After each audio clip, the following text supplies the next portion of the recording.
One of the more common, better known breathing practices from pranayama is called Nadi Shodhana, which means alternate nostril breathing.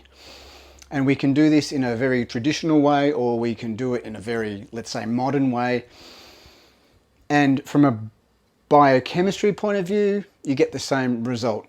If there's something quantum or something spiritual that changes depending on the way you hold your hands, I don't know. I do not know enough about the yogic traditions and pranayama to tell you if it is important if the way that you hold your hand is important.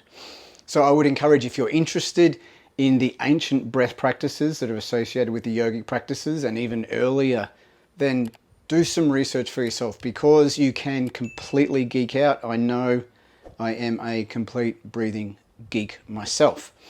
The basic practice with alternate nostril breathing is to breathe in one nostril, out the other, back in the same nostril that you just breathed out of, swap again, breathe out and breathe in. So you're always swapping on the in-breath. Now we do it with our hands. So if we were to do it in a non-traditional fashion, we could quite easily just breathe in, out, in, out, and continue that way. The more traditional way of doing it is to take one of your fingers and put it on your third eye and move like so. I've even seen it done with this kind of a hand shape here, moving with the little finger and the thumb. So it'd be in, out, in, out. And if I've completely ruined that from a traditional sense, feel free to correct me. It is not my area of expertise. What I am interested in, however, is how breathing through the nostrils and changing which nostril you breathe through has an effect on the physiology of your body. There is some research to say that one side is a warming side and one side is a cooling side. There's also some research that indicates one is a more active analytical side and the other side is creative.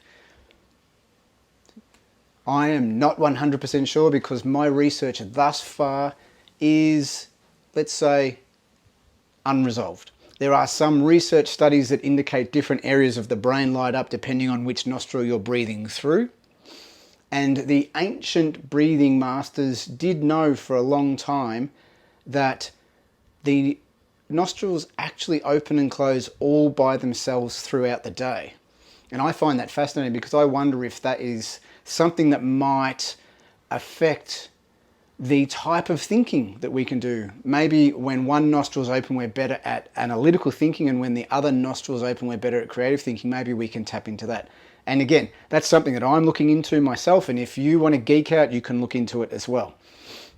So basic Nadi Shodhana, or alternate nostril breathing, is breathing in through one, out and in through the other, and then changing. And you can continue that for as long as you want. I find these practices, if you do it for about 5 minutes, you generally get a good result. My personal response to alternate nostril breathing is some mental clarity and some openness of the airways in my nose. I'd be interested to hear what your experience is. And just before I finish this video off, there's something I'd like to add. I have been playing with this idea of not only alternating nostrils that I'm breathing with, but actually opening the nostril further that is doing the breathing at the moment. So completely blocking off one nostril, but then opening the breathing nostril even further. And it's very non-traditional, and I am toying around with this myself. So it would look something like...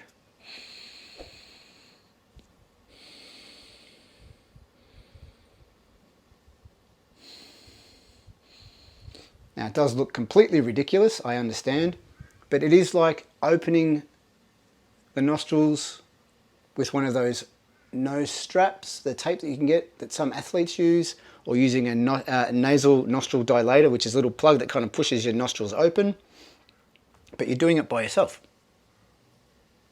So again, if you want to geek out a little bit and find something that maybe not a lot of other people are doing or talking about, this would be an interesting one.